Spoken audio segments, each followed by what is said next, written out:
18 अगस्त को उत्तराखंड मुक्त विश्वविद्यालय हल्द्वानी में पीएचडी शोधार्थियों की 6 माही प्रगति समीक्षा के लिए आयोजित 2 दिवसीय शोध कार्यशाला का शुभारंभ हुआ।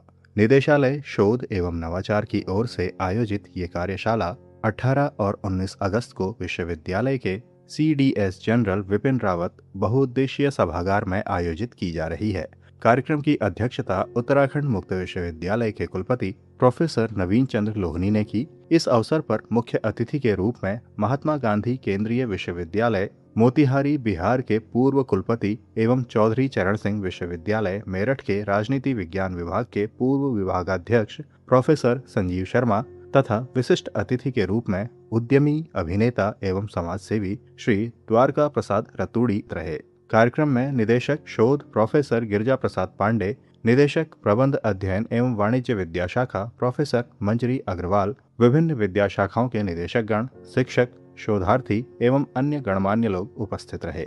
कार्यक्रम का मंच संचालन प्रबंध अध्ययन एवं वाणिज्य विद्याशाखा से सोमेश पाठक द्वारा किया गया। उद्घाटन सत्र की शुरुआत दीप प्रज्वलन और विश्वविद्यालय के कुलगीत के साथ हुई। इसके बाद उपस्थित अतिथियों का स्वागत एवं सम्मान किया गया। कार्यक्रम में सबसे पहले निदेशक शोध प्रोफेसर गिरिजा प्रसाद पांडे ने स्वागत संबोधन किया। आप सब जानते हैं कि पूरे देश में इस समय शोध और विकास को लेकर के एक तरह से एक नए वातावरण की ओर हम जा रहे हैं। पूरी दुनिया में रिसर्च एंड डेवलपमेंट को लेकर के चर्चाएं हो रही हैं। हमारे शोधार्थी एआई की उस प्रैक्टिस की ओर न जाए जहां से वो कॉपी पेस्ट कर रहे हों, that is AI literacy only. वो यूजर से भी हट करके आगे जाएं और वो टैलेंट की ओर जाएं कि how to use AI in respective fields. जब मैं कह रहा हूं कि एआई प्लस हिस्ट्री भी है, एआई प्लस सोशियोलॉजी भी है, एआई प्लस लिंग्विस्टिक्स भी है, तो इसका मतलब है कि नॉलेज जनरेशन यूनिवर्सिटीज में होना है।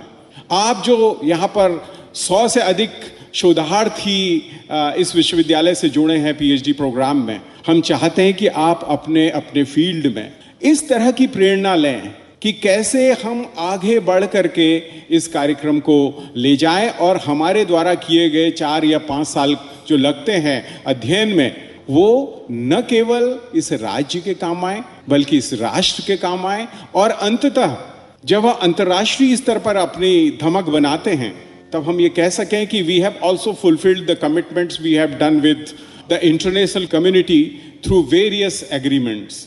इसके बाद कार्यक्रम में मुख्य अतिथि प्रोफेसर संजीव शर्मा ने अपना उद्बोधन दिया। हम सबके मोबाइल में विभिन्न प्रकार के फोन आते हैं, ऐसे जिन्हें हम अनवांटेड कॉल्स भी कह देते हैं। कुछ लोग डीएनडी लगा देते हैं, डू नॉट डिस्टर्ब, वो भी लगा देते हैं। मैं प्राय अपने विद्यार्थियों से पीएचडी की कक्षाओं में पूछता हूँ कि वो जो कॉल आता है उनमें से कितने लोग हैं उसे सुन लेते हैं, कितनी देर सुन लेते हैं। कुछ ने तो डीएनडी लगा ही दिया है। कुछ ऐसा करते हैं कि वो लड़की उधर से बोलती है, मैं अमुक कंपनी से बोल रही हूँ, आपको लोन स्वीकृत कर सकते हैं, तो 10 सेकंड बाद आप कहते हैं, 5 सेकंड बाद नहीं मुझे नहीं सुनना, मुझे कोई आवश्यकता नहीं है, नॉट इंटरेस्टेड, ऐसा कुछ भी आप बोल देते हैं। प्राय मैं अपने विद्यार्थियों से, आप सबसे भी पूछता हूँ, हम इतनी देर 5 सेकंड 10 सेकंड से अधिक कोई शायद ही सुनता हो। कोई बिल्कुल ही किसी दिन खाली हो तो चलो थोड़ी देर इससे गप लगा लेते हैं, वो भी 10 सेकंड माने 30 सेकंड 40 सेकंड से अधिक नहीं जाता। हम क्यों नहीं देते उसको समय? अपने जीवन के 10 सेकंड भी उस बच्चे को, जिसकी तो उसकी तो नौकरी है, उसका तो ये दायित्व है, काम है, उसको नंबर सवेरे से मिल जाते हैं, उसको इनसे संपर्क करना है, उनमें से कुछ उसके उसमें आ जाएंगे प्रभाव में, तो उसकी कंपनी का काम होगा। हम क्यों नहीं सुनते? हम इसलिए नहीं सुनते, हम सोचते हैं वो निरर्थक है, हमारे काम का नहीं है, हमारे किसी प्रयोजन का नहीं है, हमारा समय व्यर्थ करेगा, बस इसीलिए नहीं सुनते ना, या और कोई भी कारण हो सकता है। बस यही मुख्य कारण है प्रायशः जो मैंने जाना है कि वो हमारा समय व्यर्थ करेगा, इसलिए नहीं सुनते। तो मित्रों, यहीं से शुरू करता हूं कि अपने जीवन के प्रतिदिन के 10 सेकंड भी हम निरर्थक व्यर्थ करने को तैयार नहीं होते, निरर्थक बिना प्रयोजन के। और अपने इस महत्वपूर्ण युवा आयु वर्ग के जीवन के लगभग 5 वर्ष पूर्ण रूप से हम रिसर्च को देने जा रहे हैं। जरा इसका अंदाजा लगाइए, अनुमान लगाइए, शोध कितना महत्वपूर्ण है। जब हम 10 सेकंड किसी को नहीं दे रहे हैं और हम अपने जीवन के इस युवता के पूरे 5 वर्ष देने जा रहे हैं शोध को, तो इसलिए महत्वपूर्ण तो बहुत है। एक दूसरी बात और, भारत की जनसंख्या अब जनगणना होने वाली है, अनुमान यह है कि हम 147 करोड़ हैं, 147 करोड़ के आसपास हैं। पुराने लोगों को स्मरण होगा हिंदी की फिल्मों में, आजकल की फिल्मों का तो मुझे आभास नहीं है, अनुमान नहीं है। पुरानी हिंदी की फिल्मों में जो नायक होता था, हीरो, वो हीरोइन की खूबसूरती की प्रशंसा करता था, तो कहता था तुम लाखों में एक हो, ऐसे कहता था। और वो भी सचमुच मान ही लेती थी कई बार कि हाँ, ये लाखों में एक है, प्रशंसा करता था। मैं जरा फिर से लौटता हूं, 147 करोड़ में कुल 4.3 करोड़ लोग वे हैं जो उच्च शिक्षा तक पहुंचे हैं।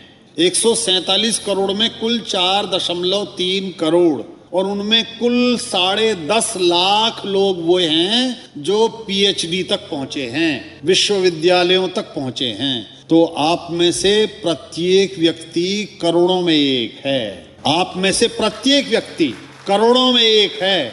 इसका अर्थ है एक आत्मविश्वास, एक आत्मगौरव, एक आत्मसम्मान मन में आता है। हम करोड़ों में एक हैं। क्योंकि आप हिसाब लगाएंगे आसपास, बहुत सारे ऐसे होंगे जो अपने गांव में पहले पीएचडी होने जा रहे होंगे, बहुत ऐसे होंगे जो अपनी रिश्तेदारी में पहले पीएचडी होने जा रहे होंगे, बहुत सारे ऐसे होंगे जिनके आसपास किसी ने पीएचडी जाना नहीं होगा। बहुत बड़ी संख्या में वे लोग हैं जिन्हें उच्च शिक्षा तक आने का अवसर ही नहीं मिला है। तो जो पहुंच पाए हैं वो बहुत सौभाग्यशाली हैं। अब हम करोड़ों में एक हैं, तो ये आत्मगौरव हमारे साथ जिम्मेदारी भी उतनी बड़ी लाता है। सामान्य व्यक्ति जैसी न मेरी आपकी भाषा हो सकती है, न मेरी आपकी समझ हो सकती है, न मेरा आपका लेखन हो सकता है, न मेरा आपका अध्ययन हो सकता है, न मेरा कर्तृत्व हो सकता है, क्योंकि हमें समाज ने यहां तक पहुंचाया है, करोड़ों में एक बनाया है। ये बात मन में प्रारंभिक रूप में रखनी है। और एक तीसरी बात सभी विद्यार्थी मित्रों से कहता हूं, आप जो भी करने जा रहे हो, जो भी विषय पढ़ रहे हो, आप ये भी मानकर चलिए और विश्वास कीजिए कि उस विषय के सबसे बड़े विशेषज्ञों में एक होने जा रहे हो आप। कार्यक्रम की अगली कड़ी में विशिष्ट अतिथि श्री द्वारिका प्रसाद रतूड़ी ने अपने विचार रखे। फिल्म सेट हो या बिजनेस बोर्ड रूम, नेशनैलिटी से अधिक महत्व प्रोफेशनलिज्म का होता है। समय की पाबंदी, आपकी तैयारी, आपका अनुशासन और टीम के प्रति आपका जो सम्मान है, वही वास्तव में आपकी पहचान बनते हैं। दोस्तों, एक बात तो क्लियर है कि प्रोफेशनलिज्म एक ऐसी ग्लोबल लैंग्वेज है जिसको किसी ट्रांसलेशन की आवश्यकता नहीं है। तो हमारे हाथ में एक्चुअली कर्म है, योग कर्म है। निष्क्रिय मत बनिए, कर्म करते रहिए। पर आज की जनरेशन हम देखते हैं तो हम लोग सबसे पहले शॉर्टकट ढूंढते हैं। सक्सेस का कोई भी शॉर्टकट नहीं है। अप्स एंड डाउन्स लाइफ में आएंगे, मेहनत करनी पड़ेगी। अब हम ये नहीं कह सकते हैं कि मैं अपने कई बार स्टाफ को बोलता हूँ कि नहीं, आप ऐसा नहीं कर सकते कि गेस्ट आए और पहले आपको बोला भाई तुम खाना ऑर्डर करोगे नहीं करोगे तभी मेनू दूंगा, या फिर मैं पहले सर मैं परीक्षा में पास हो जाऊंगा कि नहीं हो जाऊंगा तब परीक्षा दूंगा। तो कर्म तो करने पड़ेंगे, रिजल्ट आपके हाथ में वास्तव में नहीं है। तो बदलती हुई दुनिया में सबसे बड़ी शक्ति केवल कैपिटल नहीं है, अडेप्टेबिलिटी भी है, अपने आप को ढालना। इसलिए असफल होने से मत डरिए, सीखना और आगे बढ़ना बंद करने से उससे डरना चाहिए, स्टॉप नहीं करना चाहिए। सपने बड़े देखिए, दुनिया घूमिए और नई संस्कृतियों से सीखिए, और जो सबसे इंपॉर्टेंट, अपनी जड़ों से हमेशा जुड़े रहिए।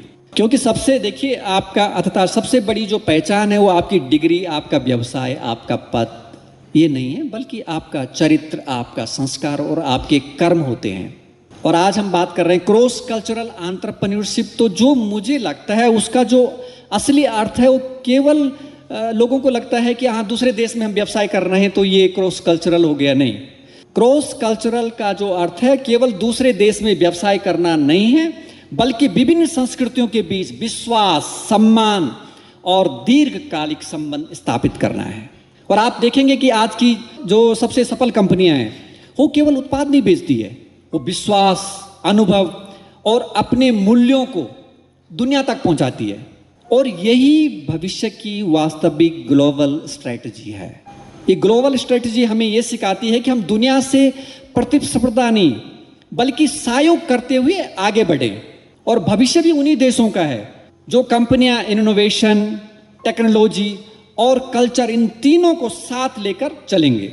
तत्पश्चात कार्यक्रम के अध्यक्ष एवं विश्वविद्यालय के कुलपति प्रोफेसर नवीन चंद्र लोहनी ने अपना अध्यक्षीय उद्बोधन दिया। अगर आप समाजों के आपस में तालमेल को जोड़ देते हैं तो कुछ नई चीज़ बनती है कि हमारा जो फ्रेमवर्क है वो तो विकास के उस मॉड्यूल का हो जिसमें हम ये कहें कि चाहे शैक्षणिक है, वित्तीय है, भौतिक है, मानव संपदा है, उन सब का सदुपयोग हो। अब वो सदुपयोग कुछ आपके पास है, कुछ मेरे पास है, कुछ विद्यार्थी के पास है अपने लिए, कुछ शिक्षकों के पास अपने लिए है, कुछ हमारे अधिकारियों के पास, कर्मियों के पास है। इसका मतलब है जिसके पास जो भी क्षमता है, जो भी उपयोग करने की ताकत है, वो ज़रूर उनका ध्यान रखे।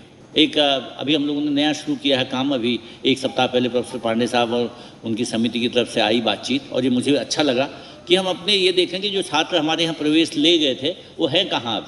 तो ये एक तरह से उसको भौतिक संपत्ति की तरह अपनी निजी उपलब्धता के साथ साथ कैसे उन बच्चों पर हम एक ध्यान रखें कि वो हमारे पास BA फर्स्ट ईयर करने आए थे, फिर छोड़ गए, तो 3rd ईयर में कहाँ हैं वो, जिसने डिग्री पूरी कर ली वो अब क्या कर रहा है। तो हमारा एक जुड़ाव भी बना रहेगा। जहाँ भी हम सबको खड़ा होना है एक साथ, वहाँ खड़े होने के लिए हम साथ काम करेंगे तो बहुत अच्छा विश्वविद्यालय का रिसर्च वर्क का हिस्सा ये काम करेगा। आपके रिसर्च की सामाजिक उपयोगिता क्या होगी, किस एरिया को आप इफेक्ट करने वाले हैं, क्या ऐसा कुछ कर रहे हैं हम लोग।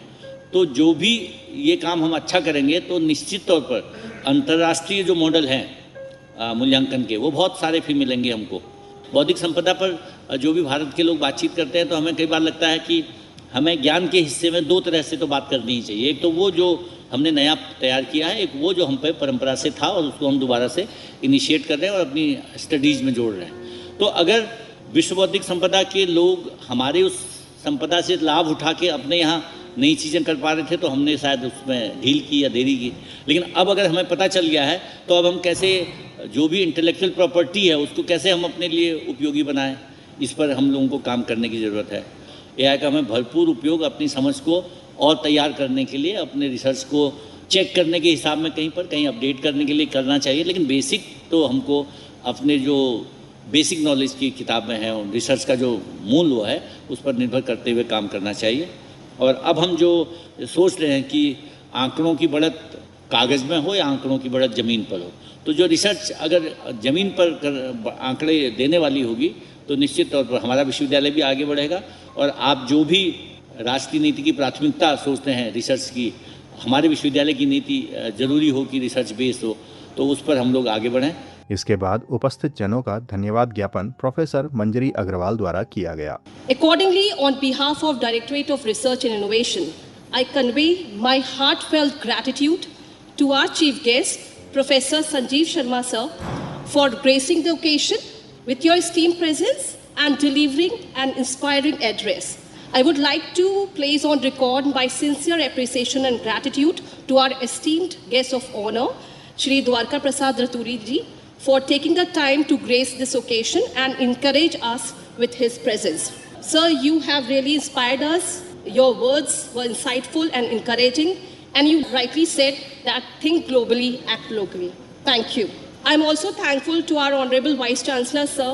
Besides his academic leadership, today he was also our resource person, for his vision, guidance, dynamic leadership, encouragement, proactive coordination, and unwavering support has laid the foundation for organizing this workshop, and he has always kept the entire team focused and guided. Further, I extend my sincere thanks to media for the coverage of this event. I would also like to place on record our sincere appreciation for the ICT team, radio team, and video team, whose technical support ensured the smooth conduct of the program. I would also like to appreciate the contribution of administrative staff, all those who are here, including research officer, Ms. Karishma, Kamla, and Ritu, whose coordination and behind-the-scenes efforts played an important role in organizing this workshop. I would also like to express my heartfelt appreciation to all the research scholars and organizing team members, guest house coordinators who have worked with dedication, sincerity, and enthusiasm throughout the preparations and conduct of the workshop. Finally, I thank each and every one of you who have supported, contributed, present here, and this was part of the success of the program. अंत में राष्ट्रगान के साथ 2 दिवसीय शोध कार्यशाला का उद्घाटन सत्र संपन्न हुआ।